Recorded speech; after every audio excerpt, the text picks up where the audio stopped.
umat sekalian, anak-anak, para romo, para suster yang saya kasihi dalam Tuhan kita Yesus Kristus.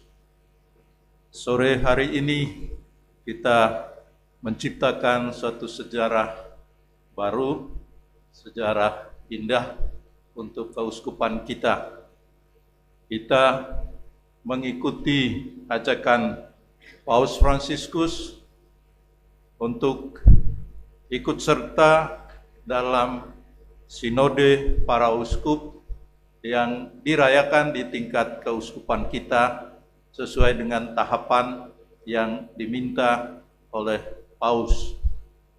Paus tentu saja menghendaki agar sinode para uskup bukan hanya teruntuk para uskup yang berefleksi tentang gereja, tetapi dia menghendaki berpendapat, dan pasti itu dari Roh Kudus, yakni bahwa semua umat dilibatkan untuk berbicara tentang dirinya, tentang diri kita sendiri yang adalah gereja.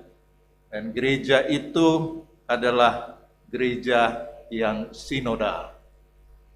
Dalam bingkai tema besar bagi gereja sinodal, komunio, partisipasi dan misi perutusan, kita di tingkat keuskupan Bogor ini mengadakan rekoleksi sebagai sintesis dari perjalanan 8 bulan ini, dari paroki ke paroki, dari lembaga ke lembaga, dan kita kini mengadakan sintesa bersama dalam bentuk rekoleksi dengan tema mendengarkan Roh Kudus dan menjadi teman perjalanan bagi yang lain.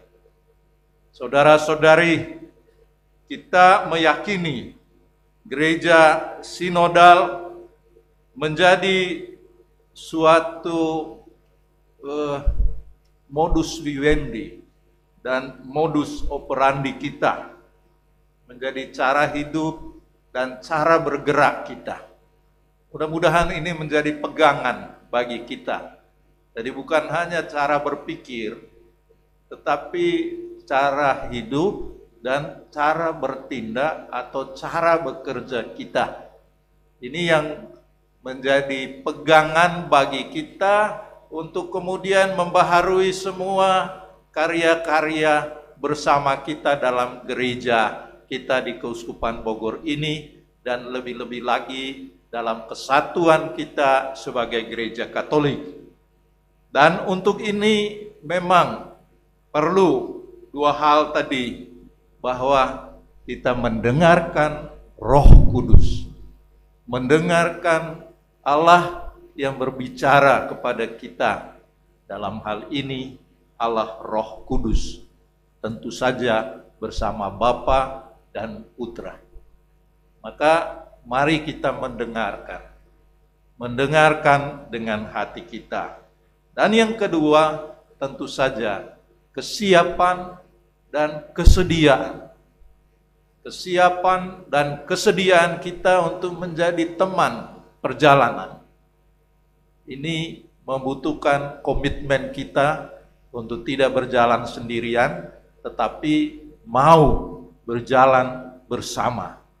Entah Anda sebagai imam, entah Anda sebagai suster, entah Anda sebagai bapak ibu keluarga, remaja, orang muda, anak-anak, kita bersedia mau berjalan bersama.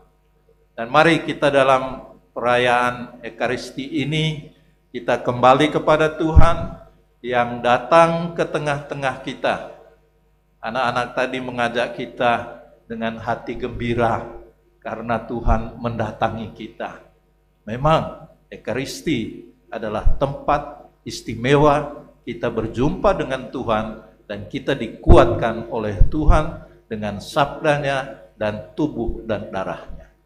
Mari saudara-saudari, kita mohon ampun atas segala kesalahan dan dosa-dosa kita, agar kita pantas dan layak dan hati kita terbuka untuk mendapat bisikan Roh Kudus yang mau membimbing hidup kita. Kita hening sejenak.